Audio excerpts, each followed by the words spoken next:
Hey guys, I have been missing in action for a while, and I just had my scans yesterday, so I wanted to record an update and hopefully upload it this time. But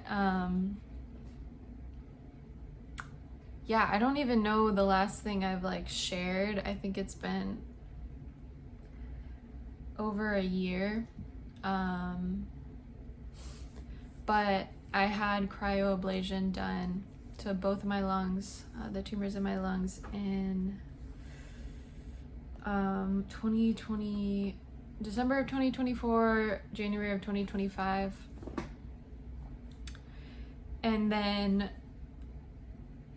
6 months after that, we do a scan to see if it's successful or not, so as to see if the growing stopped, and it did stop, and it actually shrank a little bit, so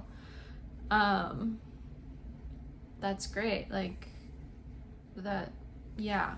And then the 6 months after that, did another scan, and everything was the same size, so again, no new growths or anything. 6 months later, which would be yesterday, no new growths, and there was still shrinkage in the tumors that were treated. So to my understanding, the thought is that the tumors are dead, and the body is just taking time to eat up the dead cancer cells, and so that's why they're actually shrinking. The cancer is dead there, but yeah, the body's cleaning it up essentially. So yeah, that's amazing. And then I generally just get my lungs scanned, but I did have a pelvic abdomen scan this time, and the doctor said there were cysts on my liver, but they're just cysts and it's nothing to be concerned about. But with my natural distrust, I looked at my, because I'm like, how do you know they're cysts? And she's like, oh, we can tell by the imaging. I was like, okay. So I believe that, and then, but when I read my report, it just was, the wording and everything was different than what she said. So I'm like, how can you confidently say that when the report is saying you can't know for sure because they're too small? I'm a little confused about that. I'm not totally convinced that they're just cysts or that they'll stay that way, but we shall see how it goes. I don't know how any of this is gonna play out. I'm just trying to really learn to take it one day at a time and hopefully start living again, And so luckily nothing in my liver has grown either. So I will say as well, in my lungs there were 2 spots that were not treated. They were so small, they were not treated, but they have not grown this whole time either. So overall stable disease, and that's good news. It's relieving. This past year and a half, I've had a really hard time mentally and physically, and I don't exactly understand why. Perhaps it's the process of the cancer being eaten up, it's harder around the body.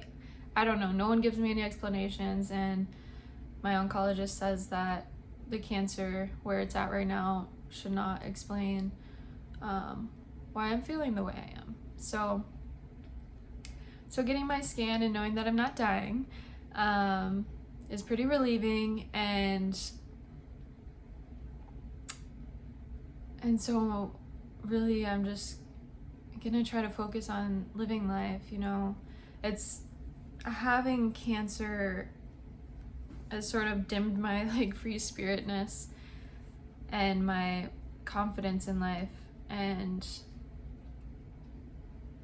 I don't necessarily need to be little gypsy soul anymore, but I don't want to let it confine me so much. I want it to help me be better. And, you know, I prayed a long time ago asking for God to teach me to appreciate life because it felt like I was missing something. And that was when I was in my teens, I believe. I was begging God. I remember I was crying, you know, like I didn't understand why we were here, what I'm supposed to be doing. And I often reflect on that because I think this illness is like my ticket for that. It's my teacher for that. But I've been fighting it, you know, it's been a battle to see it as a gift. It's been a battle to remain positive when you're not feeling well, to remain hopeful when you're not feeling well.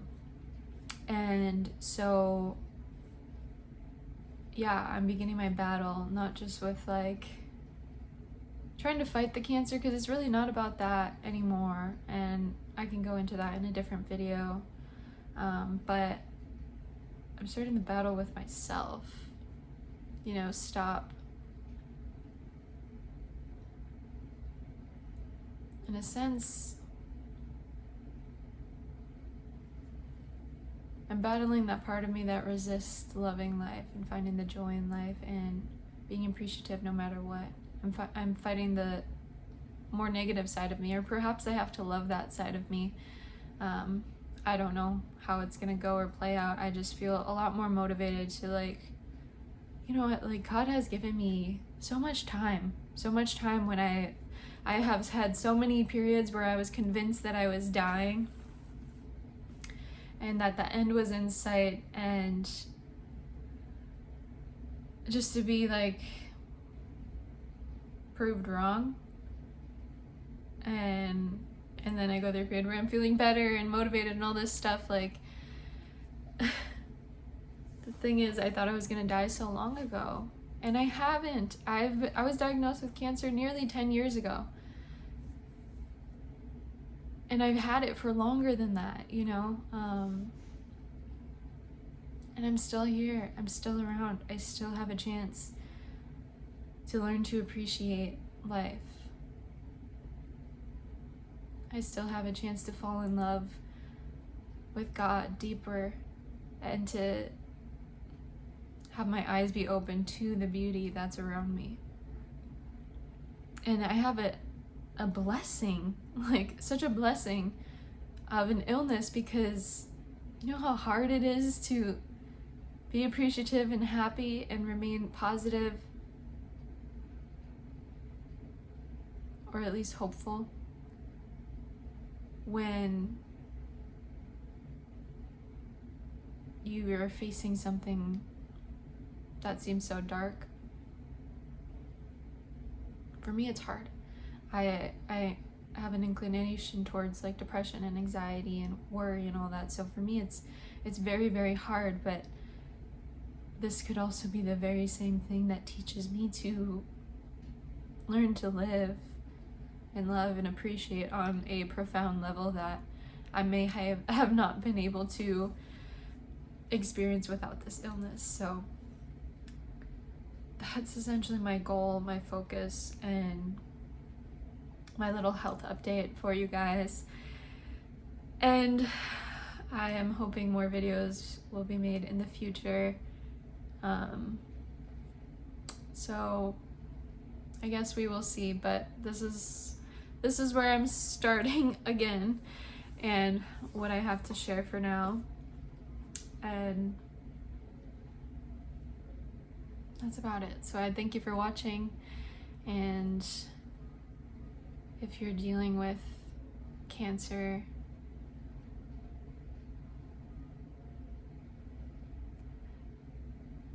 I invite you to contemplate the fact that the scary thing that seems to take away so much could possibly be your biggest blessing and your biggest gift. And I invite you to imagine that. imagine that. And you're always welcome to reach out if you feel alone, if you want someone to talk to that's on a similar journey as you, because we're not meant to be alone. So thank you for watching.